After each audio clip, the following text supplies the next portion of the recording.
So I called him up or emailed him and twisted his arm a little. He said, oh, you know, I never get lectures about how to build kilns and things really, because I thought, the students always thought, you know, they had to have all this equipment to be able to do things. And, you know, really all you need is just some spot to make things hot. So he was wondering whether this would be, you know, kind of a how to build a kiln lecture. And I said, no, no, no. This is touching on the ramifications of what it's meant to be the kiln wizard in Alfred, and some of the stories that you can share with us about the famous artists who work here, some of the kilns, and also within that program, I'm sure technical ideas and questions will come up. So I asked him to just let it flow, and then we'll have some questions. So if we have him talk about things for 45 minutes or so, and then open it up to questions, and then you can ask a technical question, or a philosophical question, or a gossipy question. He may or may not answer those. I was in his studio a few weeks ago because I'm doing a documentary. We did a video, which I'm now editing, and it'll be planted in here at some point, so it will carry all of this forward. But it was really, really fascinating and fun. And there were technical things, there were pieces of history, there were personalities, there was a little gossip, there was just a fun piece that we did with him for about an hour or so, which has a lot of editing to be done. But anyway, that's confirmed for me that this afternoon is going to be fun and full of information and ideas. So that's it as a way of introduction. I just am very pleased that Freddy is here with us. Now he has a mic that he can wear, and he can walk around the space. And then you can follow him to different sites in the gallery if there are particular things he wants to point out with you. So it doesn't have to be just long distance. He can move through the space and you can move with him, okay? So please welcome David Fredrickson.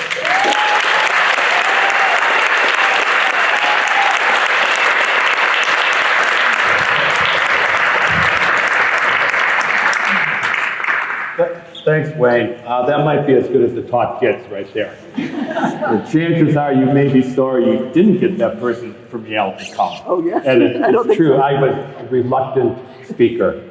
I am used to talking about how to build kilns and how to fire kilns. I'm not typically used to expressing how artists use kilns through their interaction. So I thought a long time about it. I let Brian Oglesby, whose wonderful photographs are here, also taught me into it. The first thing I tried to do was to talk Sean Murray into doing it. And I literally took him to lunch and said, you're the new face of ceramics, or ceramic kilns. You should be doing this. I don't need to come back out of retirement to do it. And he flat out refused. He said, no way. What do I want to talk about things that you've done for? And I think that's a pretty accurate quote. So I was thinking I would tell you about a little bit about my history, and then after I practiced giving this speech, I decided not to. I'm one of, really briefly, Wayne said everyone in my family was named Fred. That's not quite true. There are 9 of us. I was the 5th son out of 9. And I believe my sister Karen never went by the name Fred at any time in her life.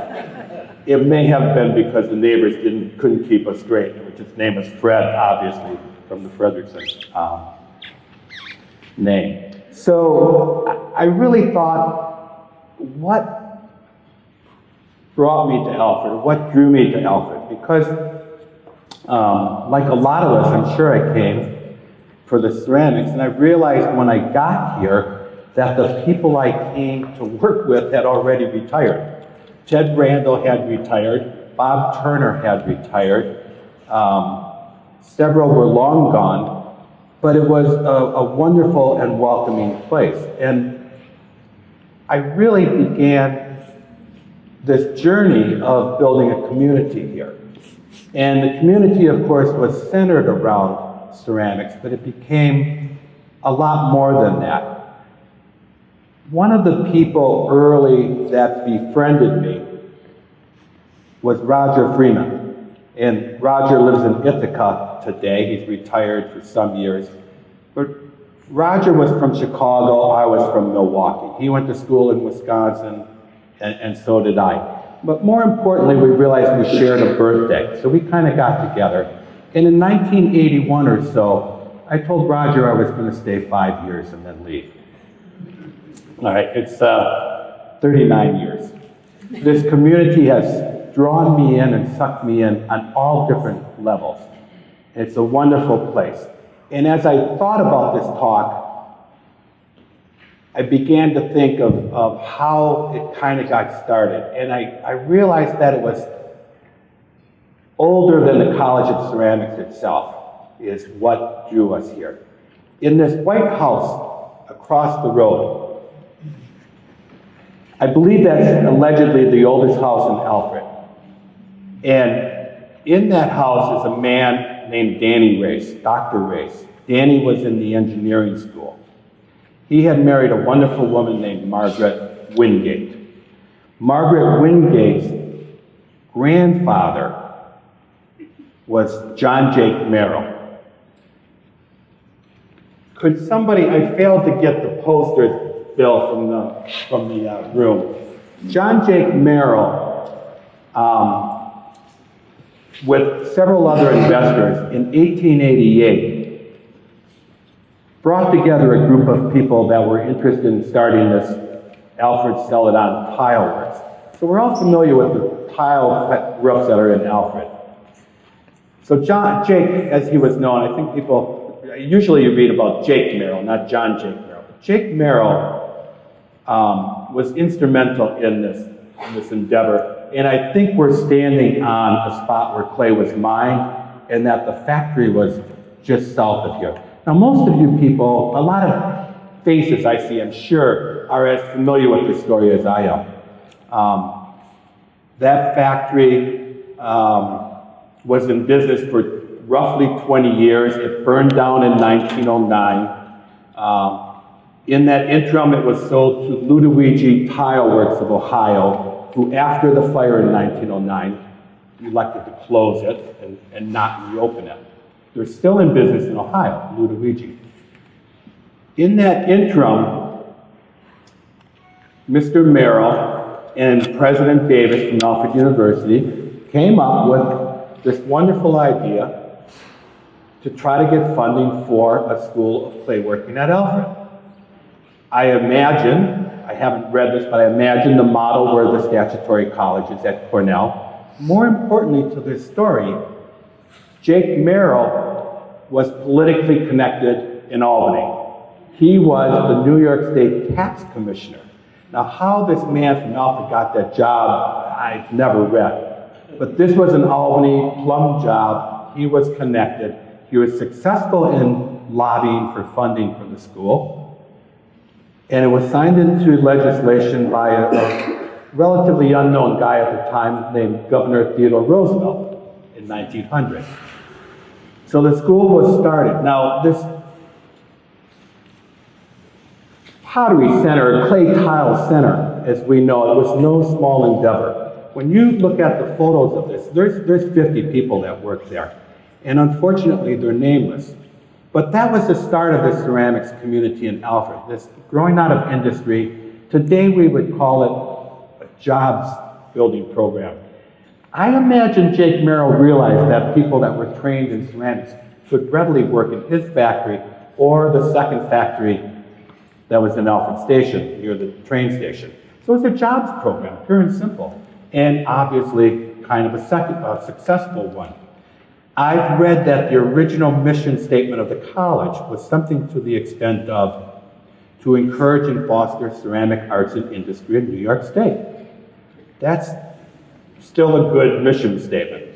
But we tend to not really look back at this history or realize this history. And so many people have asked me, what drew you here? I think that's the root of what drew a lot of everybody in ceramics to this area, was the growth out of that. Mr. Merrill and Booth Davis, President Davis, found Charles Bin. He was, as the rest of the history, as you all know. So today, while we have this beautiful facility, this new kiln, what is it, Wayne calls it? The Kiln Mahal? Taj Mahal? Yeah. So one of the things that I'm kind of excited about, when people ask me what are my favorite kilns, I usually used to be a smart aleck. I used to be a smart aleck. I'm not anymore. And I would say my favorite kiln is the one that's not paid for. But this was one of Jake Merrill's kilns. So I'll show you back here. And I'm sorry these aren't posted somewhere. My friends Andy and Tina, Northern Lights, printed this for me. But when I show you again, realize that these are people up on top here. Okay? This was no small kiln. All right? And this kiln, can you see that? You see the people up there. I scaled this print, and I suspect that kiln was at least 80 feet tall. Then I checked the chimney over at Bin's Merrill Hall, named for Jake Merrill, and realized it was about 60 feet tall. This was no small project.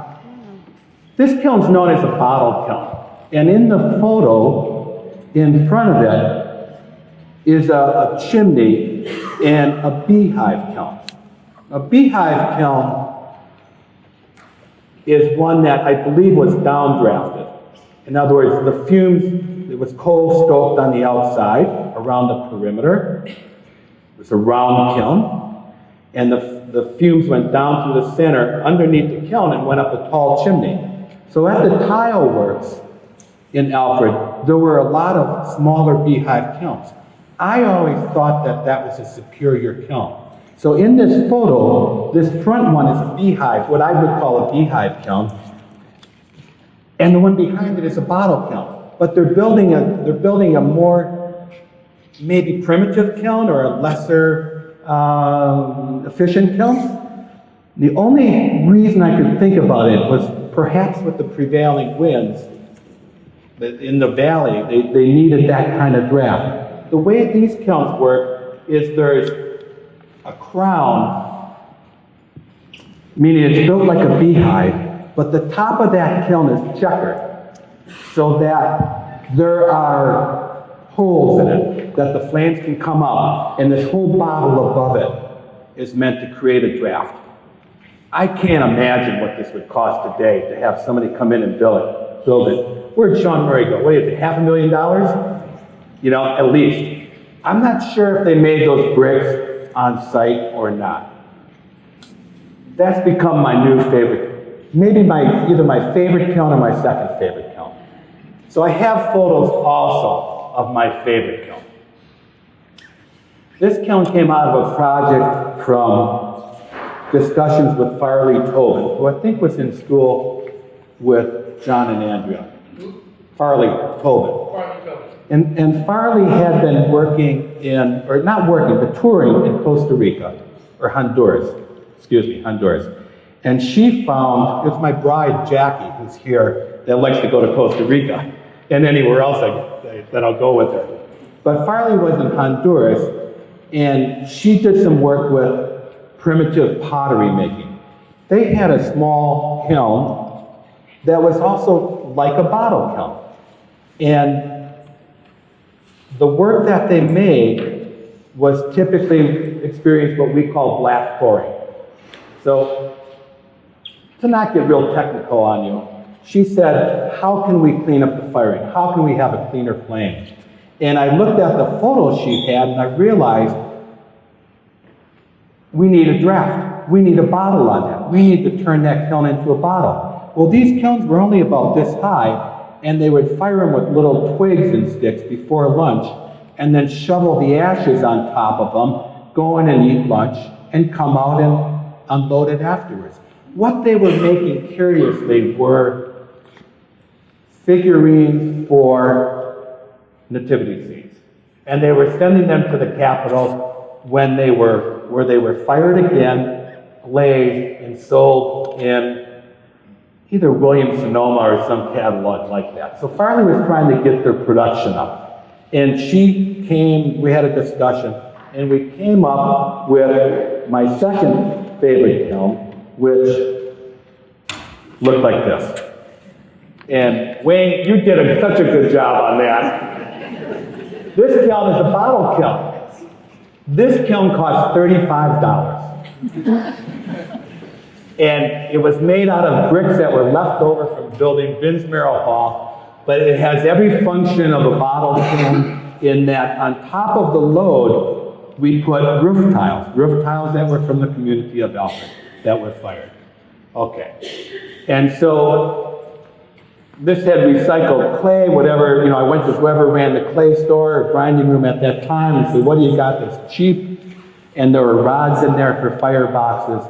And I really liked this kiln because of the solution it is. And I like it particularly about who helped me build it. So, this is my son Joe and my daughter Jessie. Jesse's 37 years old now and Joey is 33. And we had a blast and they liked it.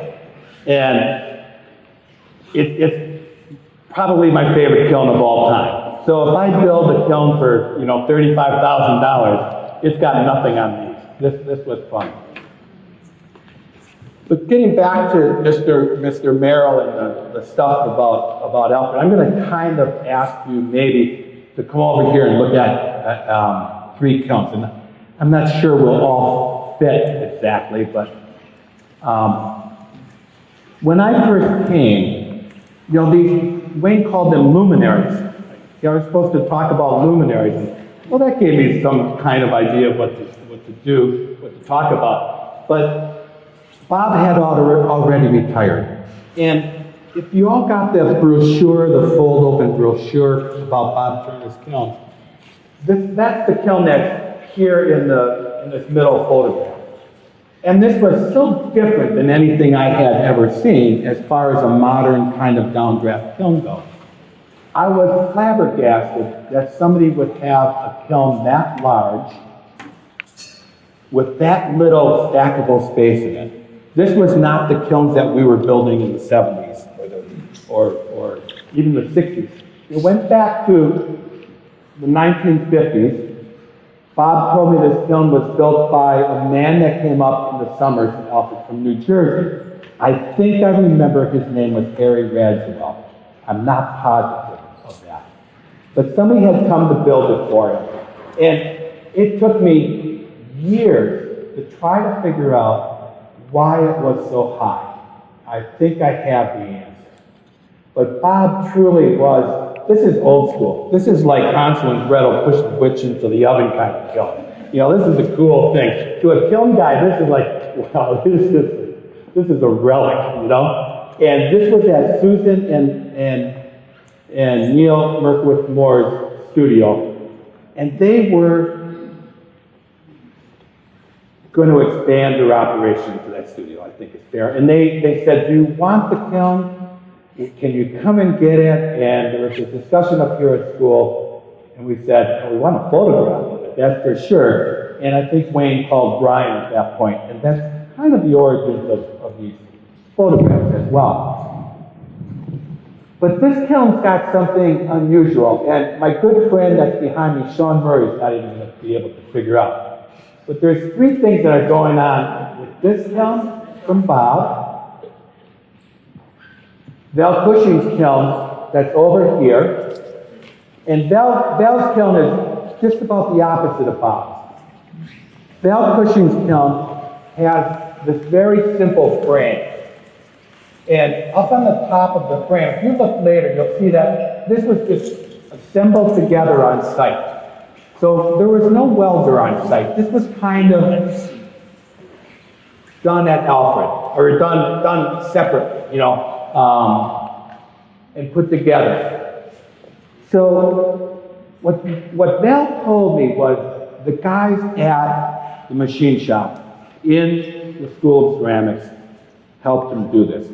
Now I'm standing here acting like I'm the face of Kilns and Alfred, and it's not so.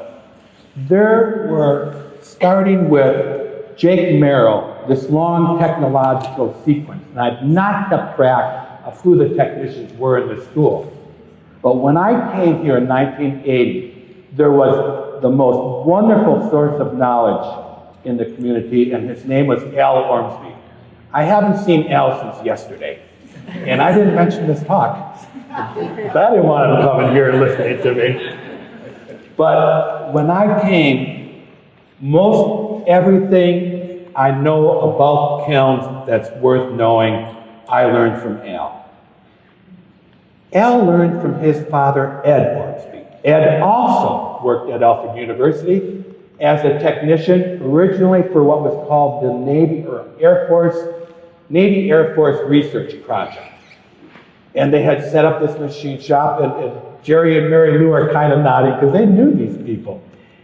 This was the community I came to, this really giving, wonderful, nurturing community. Al is dear to me. We still work together. People think I build those electric kilns that I sell all by myself. Al made almost all the frames, almost, because today his son Tim is welding them. Tim is a third generation kiln frame maker. I don't know where that would go on in a community where nobody even realizes it's going on. But between Al's father working for Luke Washburn and Al and I working together, and now Tim working on this, they've made over 1,000 kiln frames easy and scattered them around, spread the Alfred goodwill and good name, you know. But Al and his colleagues were just absolutely amazing to me. There was Sam Moses, who was kind of a local, colorful guy, and Jack Gesner that worked in that shop. You couldn't go in there and try to do something because they would do it for you. And they knew things, and they built things, and they would come to the kiln room. So when Wayne thought it was me doing it, chances are I had so much help that my thumbprint was hardly on it. This was an amazing, amazing place, and still is an amazing place. But Val's kiln, like Val, is wide and burly and a little bit rough and rugged. It's a little bit tough. He stacks up the door. He would stack up the door brick by brick. Bob's kiln had a rolling hearth. The whole car rolled in. And around the corner from this, I guess I can't ask you all to get up, but around the corner is the most wonderful kiln built by Ted Randall. And Val built his kiln completely by himself. Val couldn't wait to get arch bricks, he told me, so he cut them with a handsaw and made his own arch bricks.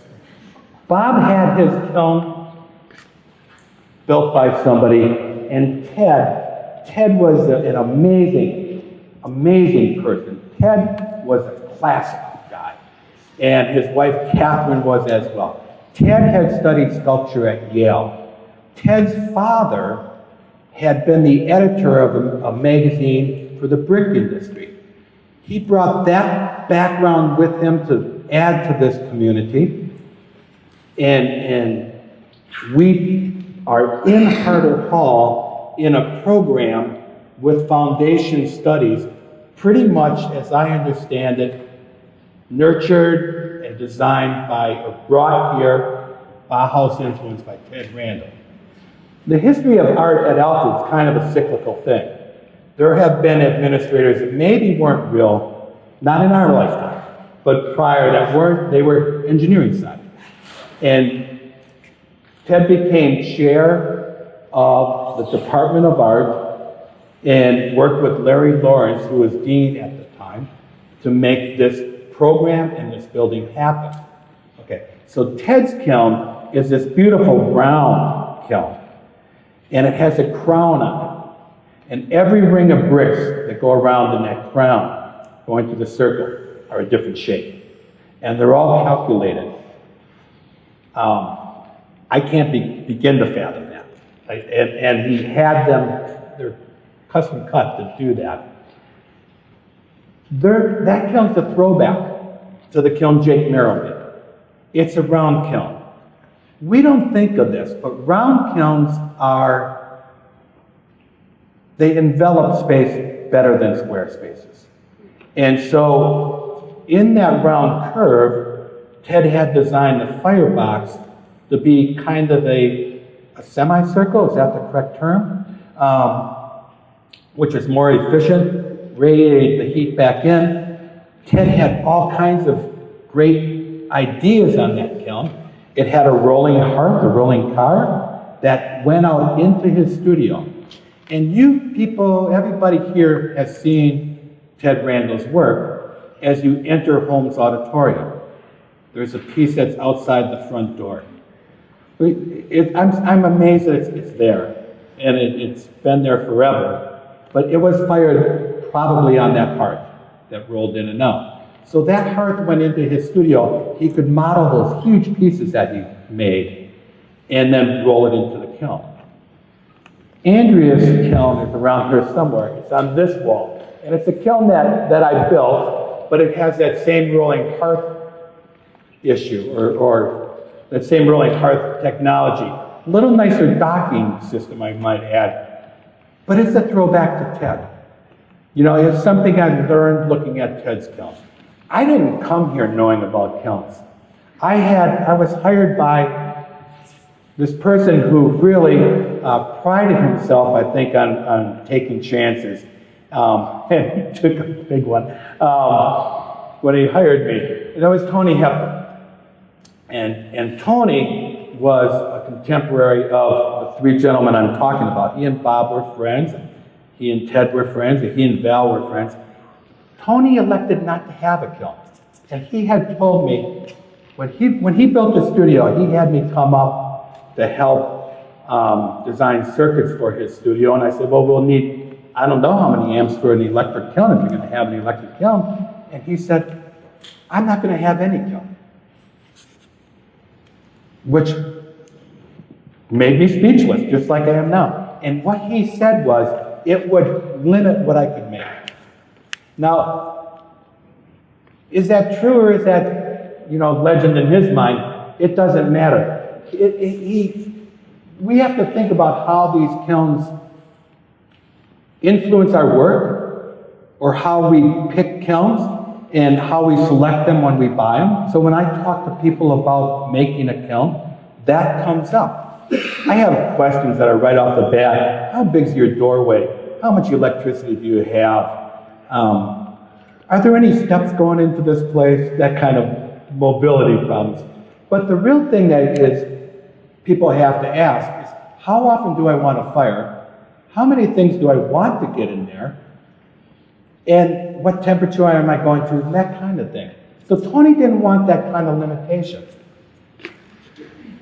It's kind of cool. When you look at Ted's kiln, Ted had this really neat idea that was a mixture of technologies. When we had the old kiln shed, way back 3 years ago, in those kilns, they were brick-up doors. You had to stack the bricks in the door. And it was a time-consuming thing. We had tried swinging doors, we had tried rolling doors, we had tried a lot of things. I think the kilns there now all swing. Not for long anyway, yeah, okay. No, they don't all swing. But as you brick up the door, it's kind of an exercise in, how did I stack this? And I'll guarantee as you stack it, people are still moving stuff around, or adjusting the cones in it. So a brick up door is not a bad thing. And Ted Randall, being the cool guy that he was, his door I think about 3/4 of it swung, and then the last quarter he bricked up. So he was like doing the compromise thing. The reason he did that is he liked to take some bricks off as it cooled, or as he would kind of make it cool, okay? So these three guys are classic Alfred people that I came thinking that they all worked here. Well, we had new people and they were equally as good. But I learned these three kilns, and I learned about these people. They were friendly. They were kind to me, as everyone here was. And they all had this kind of funny burner on them. And this burner, on Val's kiln, on Ted's kiln, and on Bob's kiln, no matter how much these kilns cost or didn't cost, they all had this burner that I learned was known as the Alfred Burner. Now, I would like to tell you that Al Ormsby's dad invented this, but it's kind of mostly pipe parts. It's a real economical thing. We had them in Harder, we had them in the foundry, and what was cool was I was able to work on all of this kind of stuff, but the third photo, the photo on the far right over here, shows these little pipe caps. And if you looked at the 3-page opening brochure, as I did, I was amazed to see not only that Brian had taken a photograph of that, but that they were even still hanging somewhere. Does anyone know what those are? Orifices? They are. They're orifice caps. And the thing that these three burners, these three kilns had in common was that these men would, or people would, take the cap off of each burner during the firing and change them. Now, I don't want to talk a lot about technology, but this is so primitive, I feel I have to. If you have a hole and gas is coming out of it, it's going to draw air behind it. To make a flame, we need gas and air. To regulate the amount of gas, intuitively we use a valve. But if we get high pressure gas, we want to use all that gas to inject as much air as we can, because that gives us a cleaner, bluer flame when we want a cleaner blue flame. Okay, you're with me so far. But if we have enough of a hole, an orifice, to fire the kiln at 2,400 degrees, chances are at 240 degrees, we're going to blow up everything in the kiln. So these guys would stop the kiln by turning off that burner, and as hot as those burners must have been, unscrewing that cap and screwing a new one on. And the rack is still next to, or was, next to Bob's kiln up there. And the rack was in Ted's studio. And the rack was in Val's studio. And it took me years to know what those were. There was a person not connected with Alfred named Fred Olson. And Fred was out on the West Coast. And he had put the Alfred burners in his kiln book. I think that one was called The Kiln Book. Dan Rhodes' book was called Kilns. I think that's about all the information we had in 1970 on how to build kilns. Neither book is any good. Dan Rhodes' book is really good about kilns from Asia. And Fred Olson's book, among other problems, it had a lot of issues. He showed the Alfred burners without showing those orifice caps. And so we would get perhaps one call a week. So the community of Alfred just got bigger. I've got somebody from Arizona calling me and saying, at Alfred, they would call the yard office, and Linda White would call down and transfer the call or whatever, and say, somebody from Arizona. And they would say, how come I'm either blowing my stuff up or I can't get the kiln hot enough or that kind of thing. And I'd have to go through and explain what I had learned from these three kilns. Okay. Now, Sean, not to put you on the spot, what's different about those burners? than what we've ever done in the kiln room. I didn't know either. It took me forever to figure it out. Some guy walked into the kiln room one time, and he was from a burner company. He said, "Young man, every burner in here is upside down." Well, natural gas is lighter than air. And so if you're mixing gas down here, it wants to come up and go out. Every one of these kilns is built up high enough to accommodate that on its burners. We don't do that in the kiln. We still have some backwards burners in there, I'm sure. Wayne's kiln at his house, his gas kiln, your burners are correct. They're correct. They're aimed down, but they have propane gas, and propane is heavier than air. So I'm still learning stuff from these three kilns. And it took me until recently to realize that's why Bob Turner's kiln was built up so high. That's why the lowest pot in that kiln is about here, and why Val had all of those concrete blocks stacked up going to it. So I really don't know that much. I think you got the wrong guy to come and give this. Okay.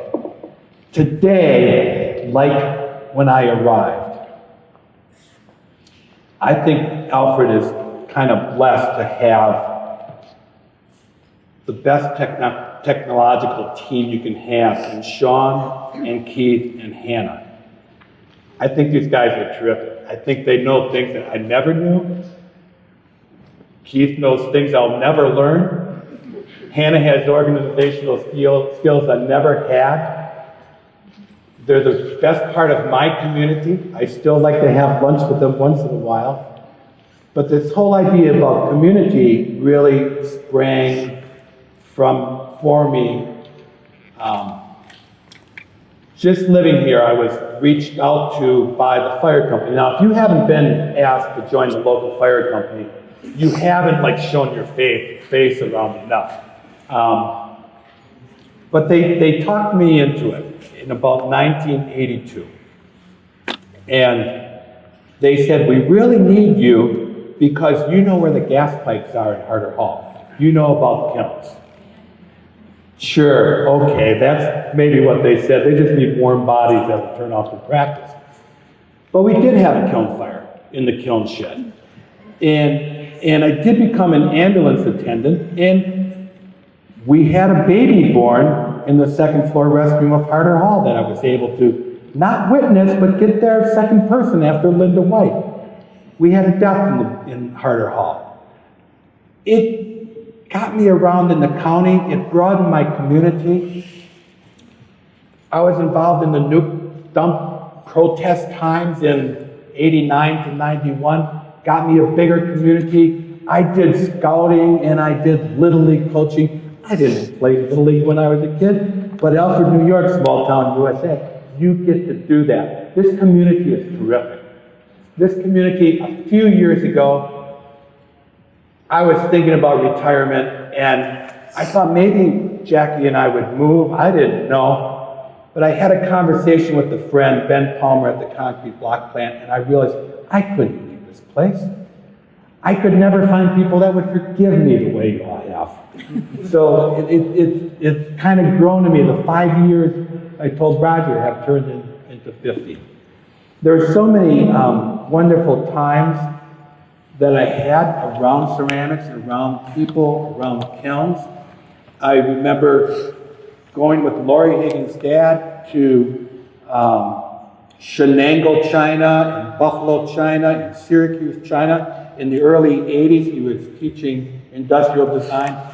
Those people revered Laurie Higgins. The sun came up on him. This one gentleman pulled in his Corvette. He had been working on a plate for months, putting little pearls around the rim. My head was spinning. I was so bored even thinking about it. But he said, I owe my whole livelihood to Wally Higgins. I had a time with Mandy Perry's dad, Bill Perry, one of the great, wonderful, kind person. After Mandy's mom passed, Bill called and said he wanted to build a kiln. It's right here. And it was such a pleasure just getting to know him and sitting there and broaden my communication. As I look around and see everybody, I realize what a great place this is. I've had a great run. I've been lucky to be here. I know Ann Courier, and I know John Gill, and Andrea Gill, and Linda, and Matt, and new Linda, and more importantly, I was able to meet my wife, Jackie, who I'm in love with every day. It's been a great gig. So, am I at 45 minutes? How are we doing on time? We're fine on time. Would you like to ask some questions? I think just open it to questions. I think people will have Let's some. open it to questions. Yeah. Any questions? And then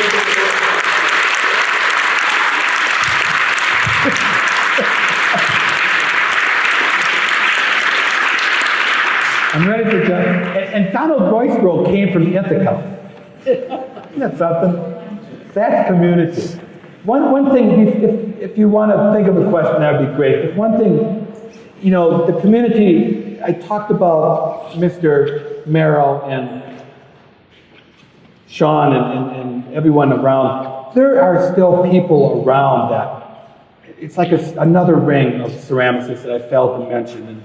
And Dick Lang is one. And Lori Lang, Keenan Higgins Lang.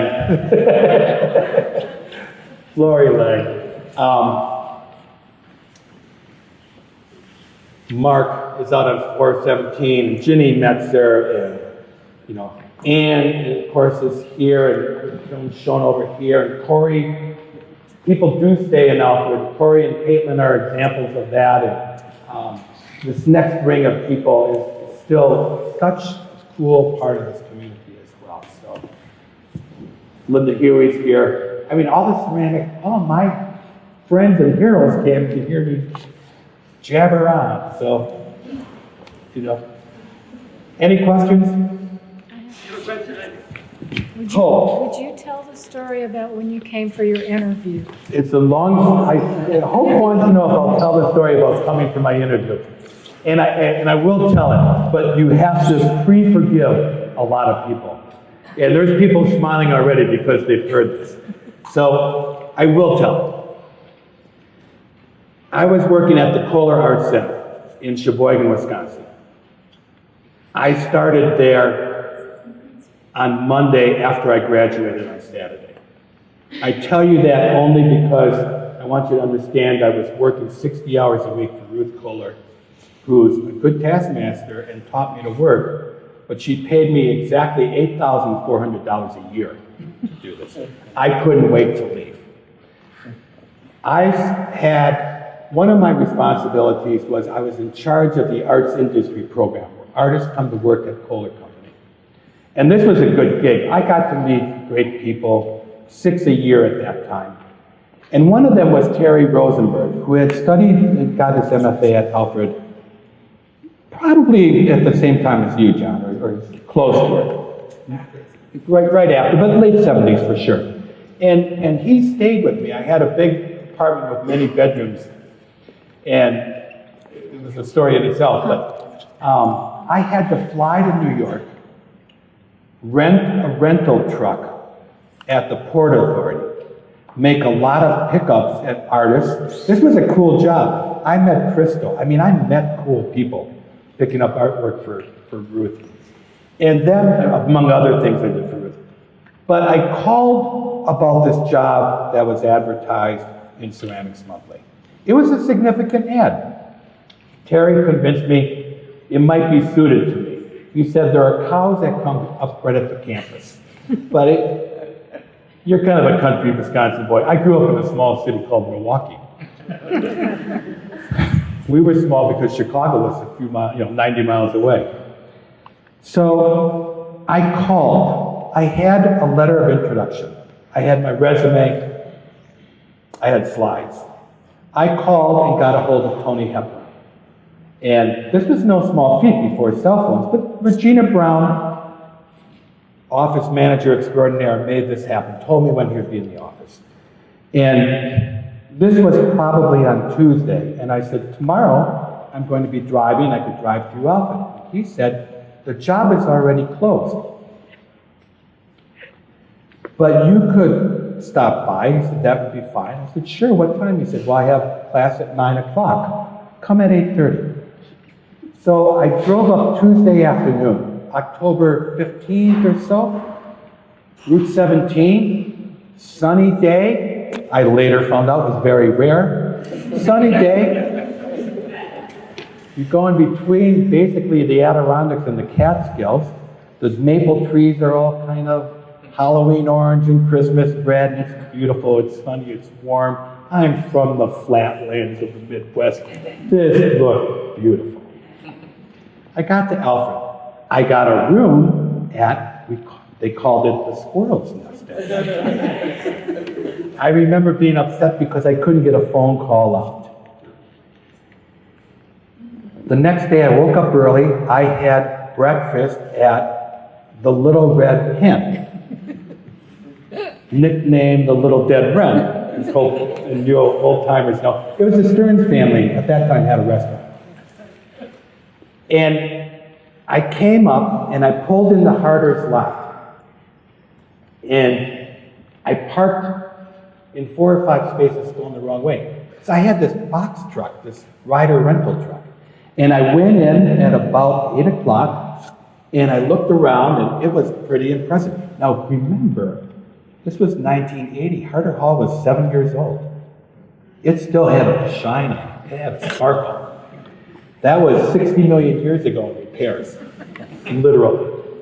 So at 8:30, I arrived at the art office. Regina was opening the door. Many of you probably know Regina as the secretary, or speak of later. And we went in, and she's very wonderful and kind woman. Tony would certainly be right along. She made coffee. I had a cup. No Tony, no Tony. 10 minutes to 9, he comes in, looks at me and goes, and Regina said, it's your 8:30 appointment. He goes, I forgot. Okay, so we sit in his office, and this was done, I think it's museum storage now. And so he's asking me stuff, and I handed him my slides. And you'll love this. He looked at him like this. Rolled his eyes and put them over his shoulder. Yeah, and he took my letters and whatever, and he put them on another pile. But he told me of a couple problems they were having, and then it was time to leave. He had class.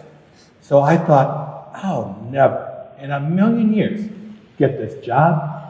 But I saw Alfred, New York, and it truly is a cool place. It's Mecca. So I left, and I drove through the alleyway, and I turned behind Theta Gamma, and I went up that hill in this truck, and I got out, and where Nana's is, it was a sandwich shop, and as Marco Maris, the sandwich shop, and as I went around that corner, I looked over my shoulder and I said, that must be the part of Alfred that serves the campus. I'm on the edge of town, but I don't have time to go look at it. I've got to get back to Wisconsin. Now, I knew it wasn't huge. My aunt lived near Syracuse in a little town named Marcellus. So I was familiar with New York. I thought Alfred was probably the size of Ithaca. So I went home and I went out. Tony had told me a problem that they were having, a technical problem. And I don't for the life of me really remember what it was. But I went out and talked to Don Hughes, 1959 graduate of Alfred University, another member of my community. And he told me the answers. I wrote back to Tony. And I had one of the nice people at Kohler type it. So they were in on me getting this job. And sent it to Tony, and he called me.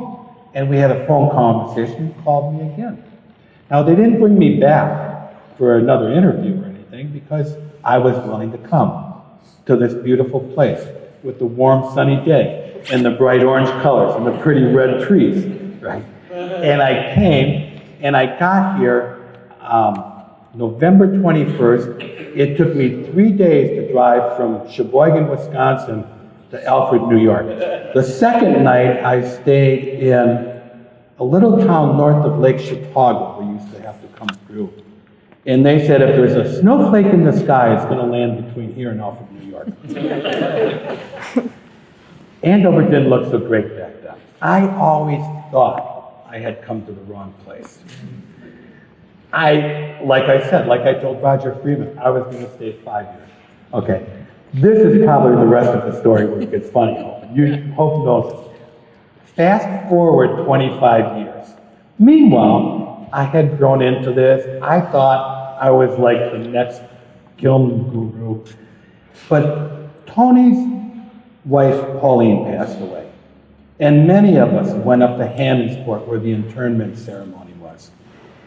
And at some point afterwards, as you're making small talk with people, I was with Tony and Val. There weren't that many people there, so this was, not unusual that we would be able to talk with each other. And Val said to Tony, "Remember when we interviewed Freddy?" And Tony said, "Yes, of course." We went out for lunch. We got back late. We went to the campus center, and they actually served beer back then. And I said, "Well, that's something I would do." But it wasn't me. Sure it wasn't. No, it wasn't.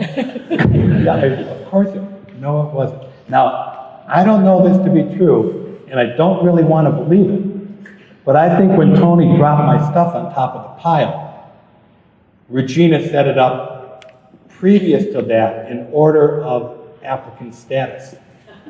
I got on the top of the pile. I came to the wrong spot, and they hired the wrong guy. I don't deserve to be here. You should have had the person come from Yale. Things happen.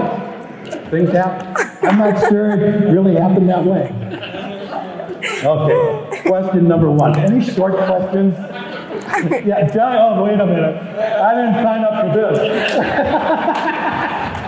What is your question, John? I think one of the things that's interesting about the Bob Burner kiln is when Wayne and I came here in '73 into Hart Hall, we're first people in the building. We tore apart all the kilns in the old Kiln room and bins. kiln Yeah. bins. Yeah.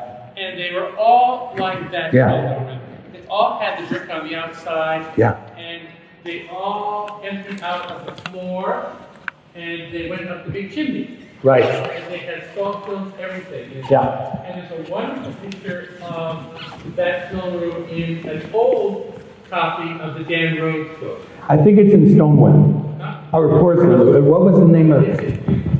The one book he wrote, the third book was, I think, Stonewood. It has this really great classic photo of the old Alfred kiln room. Oh, and there were fluorescent lights hanging, and people had lab jackets on, and it's just like, going to the hospital. Or And there something. was a ton of asbestos in those kilns. Well,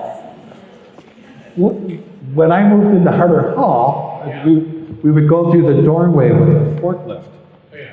One of the ductwork that came around at that time was 88 inches from the floor, but the forklift was about 88 and a quarter.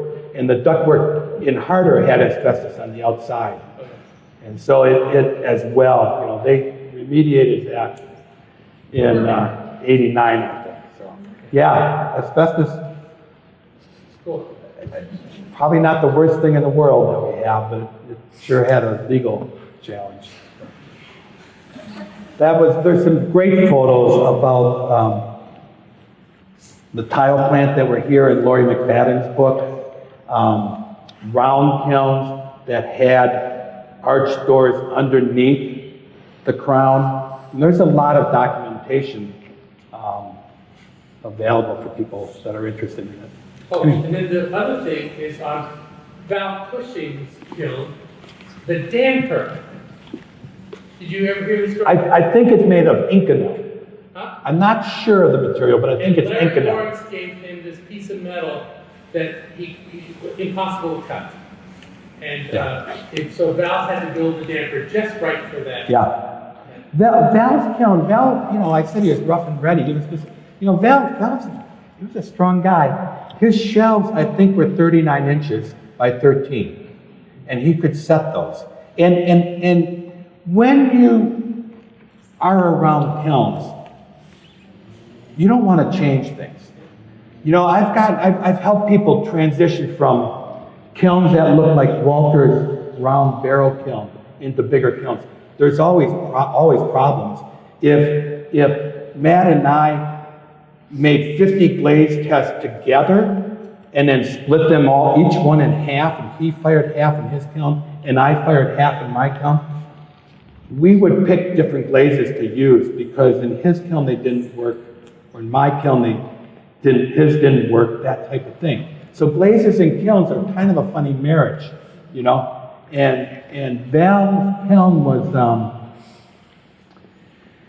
kind of subject to Elsie watching the gas bill. So one time she called me a lot. And Elsie, I love Elsie, I really do. I still go up to visit her. She called me and she said, Freddie, our gas bills are this when Val fires. Okay, so let's imagine in today's world, they were $50. He fired that kiln 3 times a year. Let him have it, you know? Because if you change anything, but she thought that we needed more modern burners on that. And she wanted to help him. That's really probably the root of it. She wanted to help him. So I'm looking at this. Val's out of town. She's looking at changing his kiln. So he had these old kind of decrepit valves on it. I said, Elsie, I think it would work a lot better if we replaced these valves. So we replaced all 6 valves, 3 on each side of his kiln. She was happy. Val thanked me profusely when he got home. Because as soon as you change something, you have to learn it again. You have to marry the kiln all over again. Anyway, she also had me do some repairs another time. I put a canopy over the chimney, and Val had me take it off in a month or so. More questions? John, thank you. I didn't get the tough One questions. other thing about Val.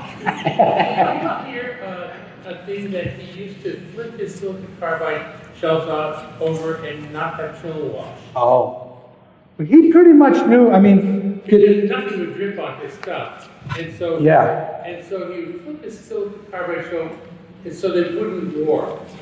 He was a craftsman. He would measure the thickness of the glaze, you know, and he would track that stuff. And it didn't run often, but it probably did. Anyway, John and I had a lot of conversations. When I first came, Tom Splett was here. And I think Tom was probably 5 or 6 years. And Tony assigned Tom to keep an eye on me a little bit. In other words, I think you all probably had some specific detail you really didn't like that you had to take care of. Tom got me, keep an eye on me, and Al Ormsby.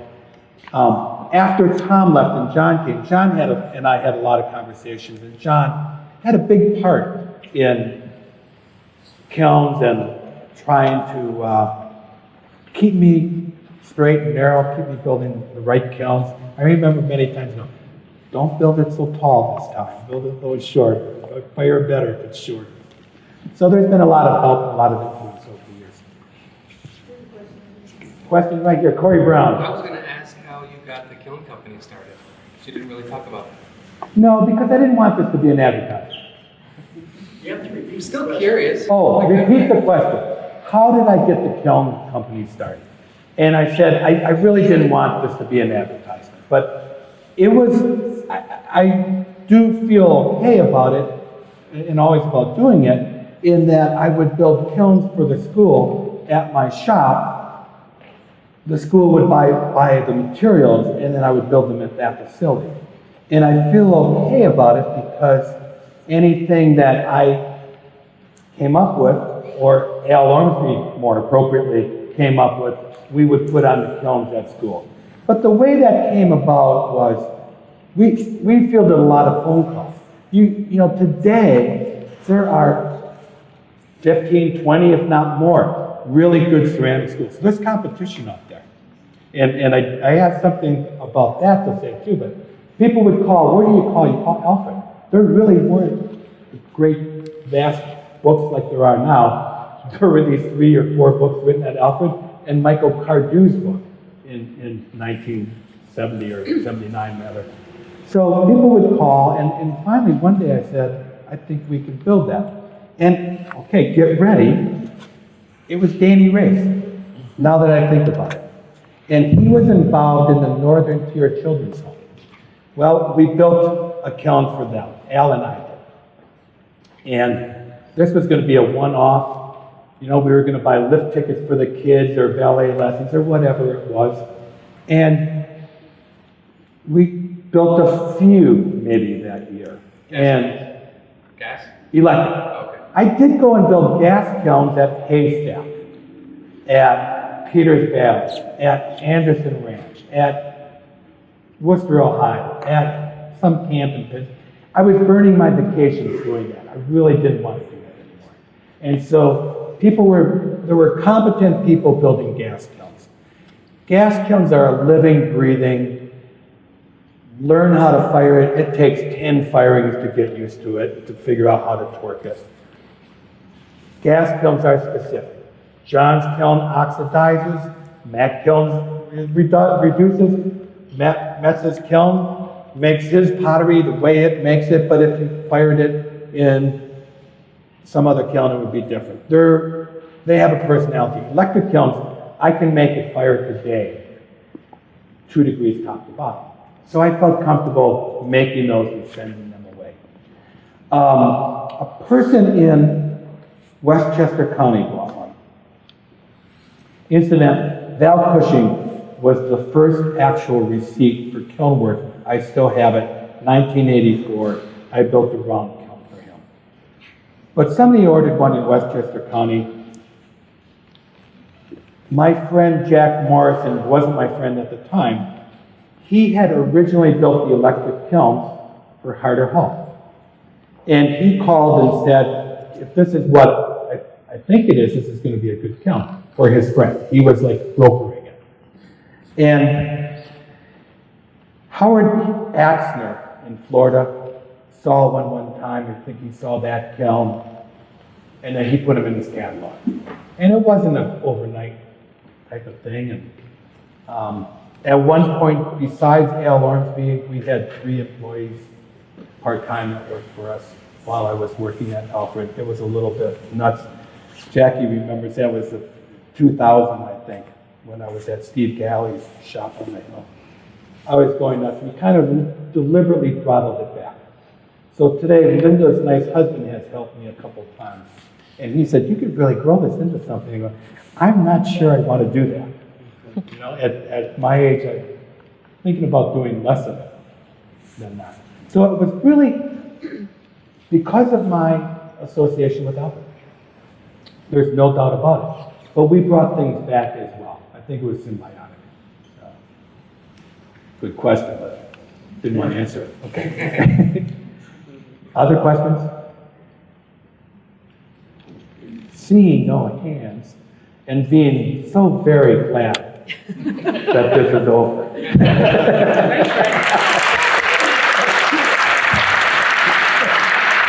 There's enough of that. Thank you, Freddy. Fantastic.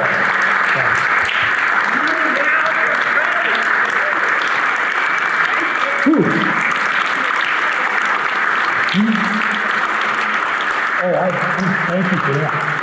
And Courier told me I had a live mic, so that's...